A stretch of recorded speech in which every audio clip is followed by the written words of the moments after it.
Welcome, everyone, to the Special Education Inner Circle podcast. I'm your host, Catherine Witcher, and today we're going to talk about why special needs parents really dislike remote learning. You know, there are some surface reasons why we know remote learning is frustrating in our special needs community. We know that it's difficult to really, tune in to that Chromebook for hours and hours and hours. We know that it's difficult to go without hands-on services from the occupational therapist who's been working directly with a student on learning how to open up their lunch containers or how to write their name. We know that it's difficult to have speech therapy across a screen and not be able to have that in-person communication and full hands-on experience. We understand all of that. But for those of you that don't know, I'm a special needs sibling and my brother is in his 40s. He has Down syndrome. So I grew up watching my brother make progress. I grew up watching him reach milestones. I grew up watching him struggle to really do things that came easy for me and for my friends. I went to school to become a special education teacher, and I did that for a few years. I have a bachelor's degree and a master's degree, and I was all in. In fact, I was the teacher that said, if a student was struggling in another teacher's room, I was like, send them over. You know what? Let's get through these struggles. No matter how long it took, no matter what tools I needed to find, I was going to help this child make progress. But it didn't happen quickly.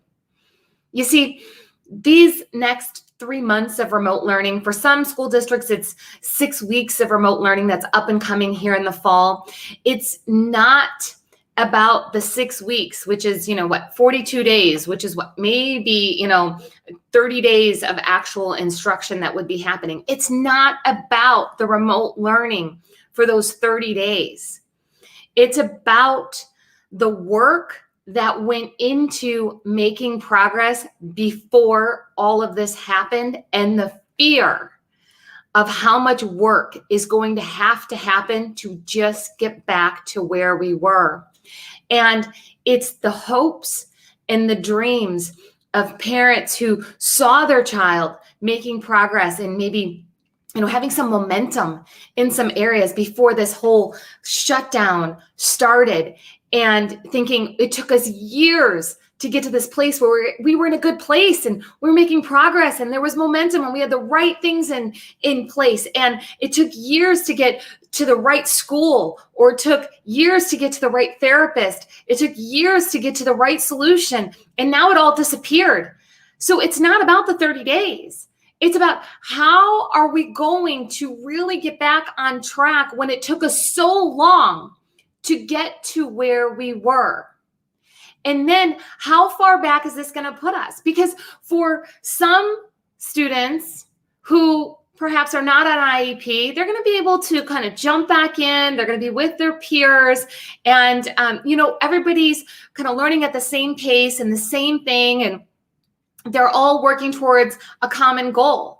Well, in special education, we don't do that. We have very individualized programs that we worked really hard to figure out what are these priorities of this IEP. We worked really hard to figure out what is an appropriate education, and all of that disappeared. We worked really hard to make sure a child's unique needs were being addressed and that we were preparing a child for further education, employment, and independent living. And right now, we have no idea what that looks like.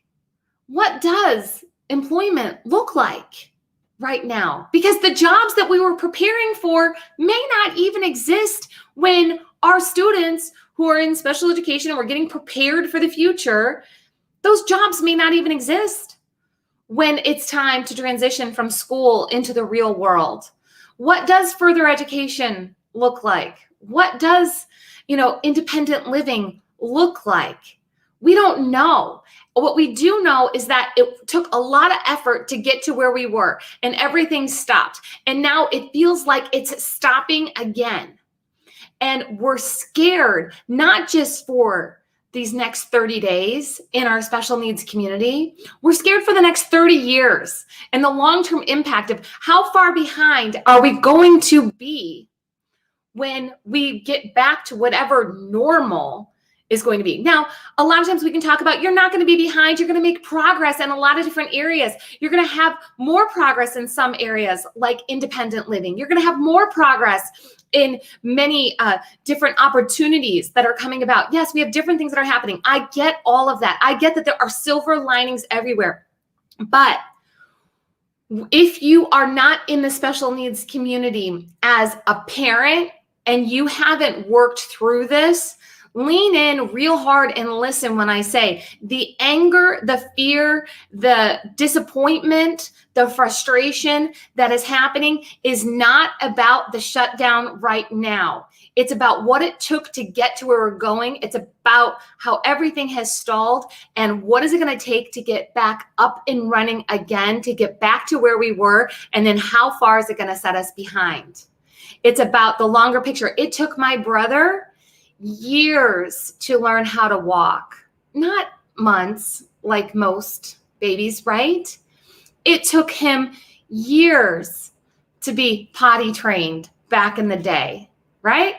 It took him years to do things that takes other students days. So if we lose days, does that set us back by years? That's what's happening emotionally in our special needs community right now. So what do we do about this? What do we do about this? We need to really acknowledge in our special education community, if you are a teacher, a therapist, or an admin, please acknowledge the emotions, not just in the way of you're disappointed that school was shut down and services are being delivered virtually or that we're not quite up and running just yet. Not just about right now. Acknowledge that you understand how much work it took to get to where you were and how much work it's going to take back to get back to where we're going. Okay? Acknowledge that. I'm telling you right now, that's going to be huge. All right? That's going to help build trust and understanding. The other thing is that we need to start really prioritizing what needs to happen next in special education for your child or for your students. We need those top 3 priorities. Now, if you just said, wait, but my child's IEP has like 17 goals in it. Well, I hope not 17. That's a lot to be working on at once, okay? But, my child's goals, my students' goals, there's so many of them. How am I supposed to choose the top 3? I didn't say 3 forever, 3 to get started. What are the top 3 things that if this school year was to continue to fall apart, all right, before it's even started, our school year is falling apart before it's even started, right? So if it was to continue to fall apart, what are the top 3 things that you could be focused on, whether you are in virtual learning or you're in in-person learning and some version of that? What are the top 3 things that if this school year, we got to the end of it and you said, you know what? It wasn't the greatest school year, but I can say with confidence that these 3 things were worked on and we have measurable progress in these 3 things.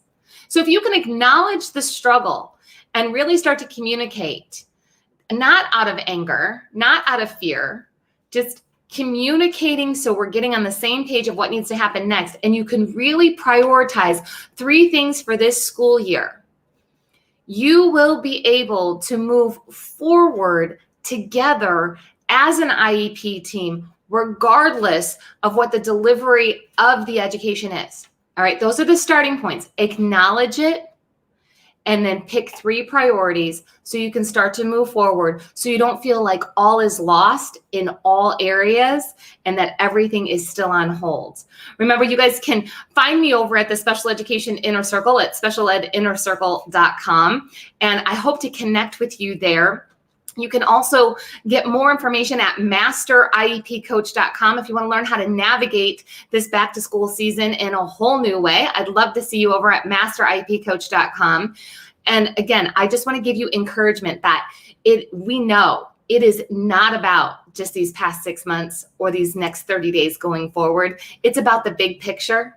It's about short-term and long-term success. And I promise you that if you start to acknowledge what is happening at a whole different level, without the anger and fear, and you start to prioritize of what needs to happen this school year by starting with just the first 3 things to happen, you will start to feel more in control of what's happening next versus everybody really taking away, that's what it feels like, taking away the resources that you worked so hard for. All right, guys, I hope to see you guys over at specialedinnercircle.com. I'll see you soon.